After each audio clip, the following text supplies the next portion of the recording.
Gerondongan kayu yang terbawa derasnya aliran banjir bandang yang melanda daerah Batang Toru, Kabupaten Tapanuli Selatan, Sumatera Utara, mulai diselidiki oleh tim terkait dari Kepolisian, Kementerian Kehutanan, dan Kementerian Lingkungan Hidup.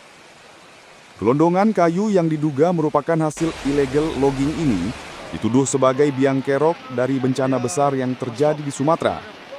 Kementerian Lingkungan Hidup bahkan menyebut ada 8 perusahaan yang akan diperiksa terkait kayu gelondongan ini. Pihak kepolisian pun berjanji akan mengungkap siapa yang bertanggung jawab atas kepemilikan kayu-kayu gelondongan yang terbawa banjir bandang.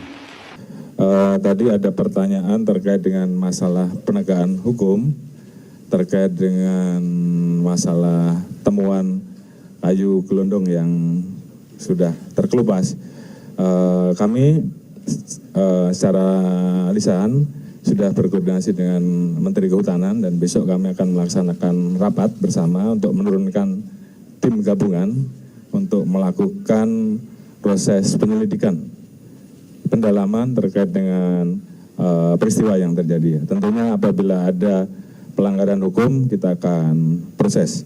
Kemudian mulai hari Senin, seluruh pimpinan perusahaan yang diindikasikan berdasarkan kajian citra satelit berkontribusi menghadirkan log-log pada banjir tersebut, kami akan undang untuk dilakukan proses-proses penjelasan kepada Deputi Gakum, dan kami akan segera memulai langkah-langkah penyelidikan terkait dengan kasus ini. Tentu korban yang cukup banyak, tidak boleh kita memberikan dispensasi ke dalam kasus ini. Hukum harus ditegakkan, korban sudah cukup banyak. Jadi Kementerian Lingkungan Hidup berkomitmen untuk menuntaskan kasus ini melalui multidor pendekatan hukum terkait dengan penanganan hidrometeorologi di Sumatera bagian utara ini. Saat ini Satgas Penertiban Kawasan Hutan sudah turun tangan menelusuri dugaan gelondongan kayu yang banyak terbawa arus banjir. Pemerintah terus menelusuri pihak-pihak yang diduga melakukan pelanggaran melalui analisis citra satelit. Untuk fase tata kelola rehab rekon juga sudah dikoordinasikan. Lead agency untuk fase tanggap darurat sekarang ini tetap BNPB. Fase rehab rekon telah mulai dipersiapkan. Targetnya dalam 100 hari dan timeline 1 tahun disiapkan agar publik dapat mengawasi capaian secara terukur.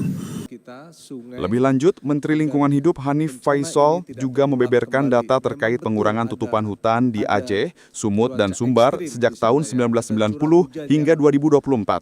Yang diduga menjadi pemicu bencana Sumatera. Di Aceh terjadi pengurangan 14.000 hektar. Di daerah aliran Sungai Sumatera Utara, tepatnya di Batang Toru, juga terjadi pengurangan hutan mencapai 19.000 hektar. Sedangkan di Sumatera Barat terjadi pengurangan hutan seluas 10.000 hektar lebih. Perkenalkan saya Santi Alda, Pak, dari